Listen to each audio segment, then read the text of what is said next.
আব্রাহামকে একটি পুত্র সন্তান দেবেন বলে কথা দিয়েছিলেন এবং সেই সন্তান থেকে বহু সন্তান হবে, যাদের মধ্য দিয়ে পুরো পৃথিবী আশীর্বাদ লাভ করবে।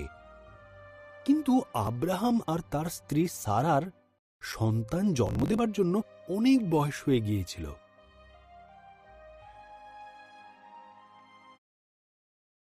কুড়ি বছর কেটে গেল। আব্রাহাম এখনো ঈশ্বরের প্রতি স্থির বিশ্বাস রেখে চলেছে।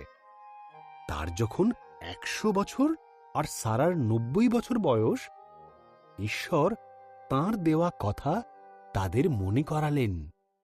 সারা সন্তান সম্ভবা হল।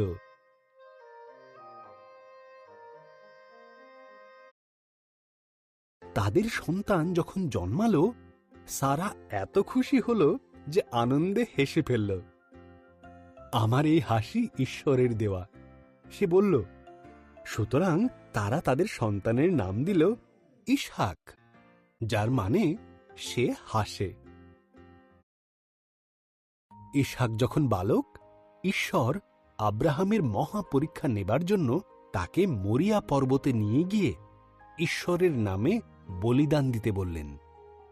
আব্রাহাম বিভ্রান্ত হল, কিন্তু তবুও সে ঈশ্বরে বিশ্বাস রাখল।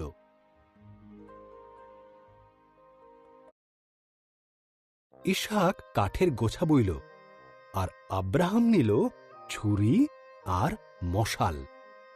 একসাথে তারা পাহাড়ে চড়তে লাগল। বলিদানের মেষশাবক কোথায়? ইসহাক জিজ্ঞাসা করল। আব্রাহাম উত্তর দিল, ঈশ্বর যোগাবেন।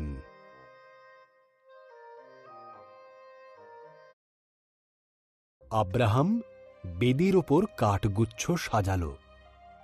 ইসহাককে বেঁধে কাঠের গুচ্ছের ওপর শুইয়ে দিল। ইসহাককে মারার জন্য যখন সে ছুরি তুলেছে, তখন স্বর্গদূত তাকে ডাকলেন, আব্রাহাম।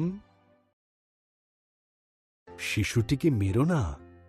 স্বর্গদূত বললেন, ঈশ্বর জানেন তাঁর প্রতিজ্ঞাকে তুমি বিশ্বাস করো। ওই দেখো, ঝোপের মধ্যে একটি মেষ শিং আটকে ছটফট করছে। ওকেই ঈশ্বরের নামে উৎসর্গ করো।